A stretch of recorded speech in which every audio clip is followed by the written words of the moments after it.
Sylvie Vartan, née le 15 août 1944 à Iskretz, Sofia, en Bulgarie, est une chanteuse et actrice française d'origine bulgare, surtout connue comme l'une des stars yéyé les plus en vue des années en 1960. Avec sa voix puissante, sa danse habile et son style captivant, elle a captivé le public avec des chansons telles que « La plus belle pour aller danser »,« Comme un garçon » et « Panne d'essence ». Mariée à la légende du rock français, Johnny Hallyday, de 1965 à 1980, puis au producteur américain Tony Scotti en 1984. Elle a élevé une famille avec son fils David Hallyday et sa fille adoptive Darina. À 80 ans, elle continue de se produire sur scène.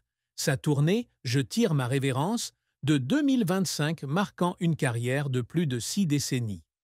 Derrière ce glamour se cachent cependant de profondes tristesses, des échecs cuisants et des secrets qu'elle a gardés pour elle. La plus grande tristesse de Sylvie Vartan fut la mort de son père, Georges Vartan, en 1970. Cette perte la laissa perdue et laissa une blessure incurable. La plus grande tristesse de Sylvie Vartan fut la mort de son père, Georges Vartan, en 1970, alors qu'elle n'avait que 26 ans et était au sommet de sa carrière. Georges, un Bulgare d'origine arménienne qui travaillait à l'ambassade de France à Sofia, était un père strict mais aimant qui a toujours soutenu les rêves artistiques de Sylvie. Née de parents juifs immigrés en Bulgarie, Sylvie grandit dans les années difficiles de l'après-Seconde Guerre mondiale, lorsque la maison familiale fut confisquée par l'armée soviétique en 1944. Ils émigrèrent à Paris en 1952 et Georges travailla sans relâche pour subvenir aux besoins de ses enfants, Sylvie et son frère Eddy. Lorsqu'il décéda d'une crise cardiaque soudaine, Sylvie se produisait au Palais des Congrès de Paris. La nouvelle fut un choc, provoquant un malaise en coulisses. Elle se précipita à l'hôpital de Sofia, où il fut emmené, mais seul le corps froid de son père demeura. Assise à ses côtés, elle serrait sa main et pleurait, comme si une partie de son enfance et de sa force lui avait été enlevée.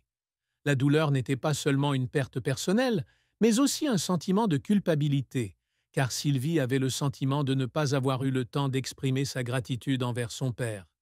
Georges l'encouragea à jouer dans son premier film, Pod Igoto, en 1952, alors qu'elle n'avait que 8 ans, l'ouvrant ainsi aux arts. Il la conduisit également à des auditions à Paris, même si la famille vivait dans un petit appartement exigu. Au fil des ans, Sylvie se rendit souvent sur la tombe de son père au cimetière de Sofia, apportant des œillets et chuchotant ses nouveaux succès, comme s'il l'écoutait encore. Elle confia un jour dans une interview qu'à chaque fois qu'elle chantait « Si je chante », elle imaginait son père assis au premier rang, souriant fièrement.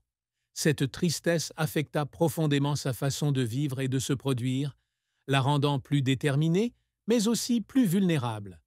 Il y avait des nuits où elle roulait seule dans les rues de Paris, s'arrêtant au bord de la Seine et fondant en larmes, se remémorant l'époque où son père lui racontait des histoires de Bulgarie. Sylvie éprouvait également d'autres tristesses, comme la pression de sa carrière et le sentiment d'être jugée par le public. Star yéyé, elle a souvent essuyé des critiques négatives, notamment après son divorce avec Johnny Hallyday en 1980. Certains spectateurs avaient l'impression qu'elle ne parvenait pas à surmonter l'ombre de Hallyday, ce qui la blessait. Elle a raconté un jour qu'après une représentation à l'Olympia en 1981, elle avait lu la presse négative et avait pleuré dans sa loge, se demandant si elle était encore digne de l'amour du public. Ces moments, bien que peu médiatisés, témoignent d'une Sylvie Vartan sensible, loin de l'image assurée qu'elle dégageait sur scène. La carrière de Sylvie Vartan a été un véritable tourbillon de hauts et de bas. Née à Iskretz, en Bulgarie, elle a grandi dans la pauvreté de l'après-guerre. Sa famille, composée de son père, Georges Vartan, et de sa mère, Ilona Mayer, d'origine juive hongroise, a émigré à Paris en 1952, alors qu'elle avait 8 ans. C'est là qu'elle a découvert sa passion pour les arts grâce à son rôle dans Pod Igoto, un film sur la résistance bulgare contre l'Empire ottoman. En 1961, elle a sorti son premier single, Panne d'essence, un succès en France, marquant le début de sa célébrité Yé Yé. Son jeu dynamique, sa danse habile et sa voix puissante ont fait d'elle un symbole de la jeunesse des années 1960. En 1962, elle se produit à l'Olympia de Paris, où elle rencontre Johnny Hallyday. L'album Sylvie à Nashville, sorti en 1963 et qui contient des tubes comme La plus belle pour aller danser et Si je chante, atteint la première place en France, se vend à plus d'1 million d'exemplaires au Japon et rencontre le succès en Corée, en Espagne et en Italie. Dans les années 1960, Sylvie continue de connaître le succès avec des chansons comme Cette lettre-là, Dis-moi que tu m'aimes, 2 minutes 35 de bonheur et Comme un garçon, dont beaucoup atteignent les sommets des charts en France, en Italie, en Belgique, au Japon et en Corée. Elle est également une star de la télévision, apparaissant dans des émissions comme JC Averty Show et Dim Dam Dom, avec des performances aux chorégraphies élaborées. En 1964, elle assure la première partie des Beatles à l'Olympia, gagnant ainsi, à la surprise générale, un public français plus nombreux. Ses concerts avec Johnny Hallyday à l'Olympia et au Palais des Congrès dans les années 1960 et 1970 ont attiré des milliers de spectateurs, consolidant leur statut de couple en or français. Dans les années 1970 et 1980, elle a continué à sortir des tubes comme Qu'est-ce qui fait pleurer les blondes et Nicolas, et s'est produite à Las Vegas en 1982, un événement international marquant. Après une pause, elle revient en 2004 avec des concerts de ballades jazz, démontrant sa polyvalence musicale. De 1995 à 2021, elle se produit dans des salles prestigieuses comme le Casino de Paris, le Théâtre du Châtelet et le Grand Rex, la tournée Je tire ma révérence au Palais des Congrès en 2025 marquant sa dernière apparition sur la scène française. Outre le chant, elle a joué dans des films tels que Patate, 1964, D'où viens-tu, Johnny, 1963, et L'Ange Noir, 1994, et a contribué à la musique de Ruby Sparks, 2012. Elle a également été nommée ambassadrice de bonne volonté de l'OMS pour la santé maternelle et infantile en Europe en 2005.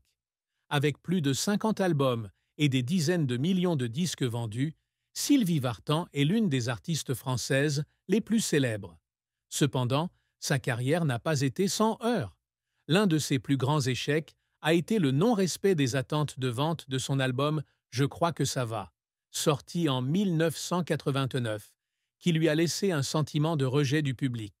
Seule dans son studio parisien, elle pleurait en écoutant ses enregistrements, se demandant si elle était toujours pertinente dans l'industrie musicale.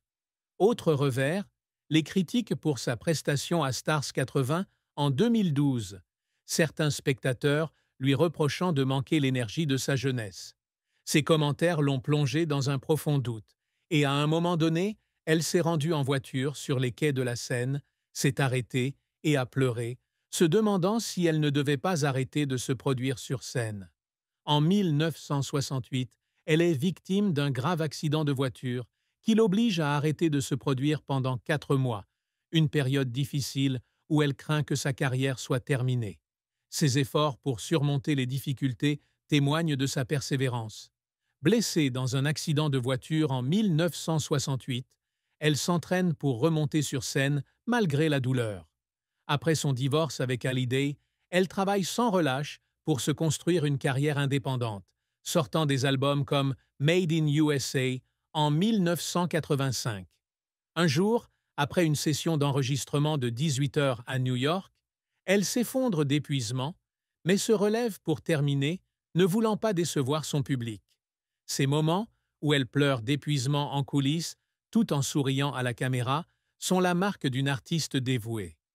La triste fin de la vie de Sylvie Vartan, dans un scénario imaginaire, est celle où elle est contrainte d'annuler sa tournée internationale prévu pour 2026, après avoir reçu un diagnostic de trouble vocal qui l'empêche de chanter. Après plus de 60 ans de dévouement à la musique, cette décision est un véritable coup de poing. Elle apprit la nouvelle par un médecin d'un hôpital parisien et, malgré ses efforts pour garder son calme, elle eut l'impression que son monde s'écroulait. Elle retourna dans son appartement parisien, s'assit au piano où elle avait composé ses premières mélodies et pleura en touchant les touches. La réaction fut vive, avec des milliers de messages sur les réseaux sociaux exprimant ses regrets. Mais elle ne put continuer. Sylvie se retira progressivement des projecteurs, vivant tranquillement avec sa famille à Los Angeles, n'apparaissant que de temps en temps dans des interviews. Cette fin, bien que n'étant pas un décès, fut profondément triste, car elle avait le sentiment d'avoir perdu la voix qui avait défini toute sa vie. L'amour et le mariage de Sylvie Vartan furent des chapitres chargés d'émotions, mêlant joies et peines. Elle rencontra Johnny Hallyday en 1962 à l'Olympia et ils se marièrent le 12 avril 1965 à Offenburg, en Allemagne. Leur mariage fut au cœur de l'attention des médias français qui les surnommèrent le couple en or. Ils eurent un fils, David Hallyday, né le 14 août 1966, qui devint également chanteur. Cependant, leur mariage fut perturbé par la préférence fréquente de Hallyday pour ses amis plutôt que pour sa paternité, ce qui donna lieu à de nombreuses disputes. Sylvie raconta un